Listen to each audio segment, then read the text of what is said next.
Kadapa MP seat.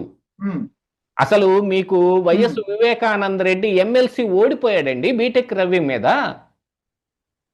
వీటన్నిటిని చూసిన తర్వాత ఉమ్, రాజశేఖర్ రెడ్డి కానీ జగన్మోహన్ రెడ్డి కానీ, రాజశేఖర్ రెడ్డి అంటే కాంగ్రెస్ పార్టీలో ఉండి చేశాడు, అంటే వైఎస్ ఫ్యామిలీలోంచి ఉమ్, అనుకోండి. ఇప్పుడు జగన్మోహన్ రెడ్డి వైఎస్ఆర్ అవును. కాంగ్రెస్ పార్టీ పెట్టుకుని చేశాడు. అదే ఇప్పుడు అవును. న్యాయబద్ధంగా ఎలక్షన్ జరిపిస్తే ఎలా ఉంటుంది? ఈ రోజున మీకు బ్యాలెట్ పేపర్లో నుంచి ఒక స్లిప్ బయటపడింది, 30 సంవత్సరాల ఉమ్, తర్వాత ఓటు వేశాను మీకు ధన్యవాదాలు అనే ఓ స్లిప్ ఎందుకు ఉమ్, వచ్చిందండి బ్యాలెట్ బాక్సులో నుంచి? కరెక్టే. అంతే కదా. అలాంటి పరిస్థితులన్నీ ప్రజలు తీసుకొచ్చి పంచుతారు. పెట్టారు కాబట్టి. అంటే అవును. అక్కడ అది వాళ్ళదేమి కడప వైఎస్ ఫ్యామిలీకి పెట్టని కోట అంటారు చూడండి, అలాంటి పరిస్థితులు ఏమీ లేవు. ఉమ్, న్యాయబద్ధంగా నిజంగా ఎలక్షన్ జరిగితే ప్రజాభిప్రాయం వచ్చేటట్టయితే గనుక రాష్ట్రం అంతా ఎట్టుందో ఉమ్, కడప కూడా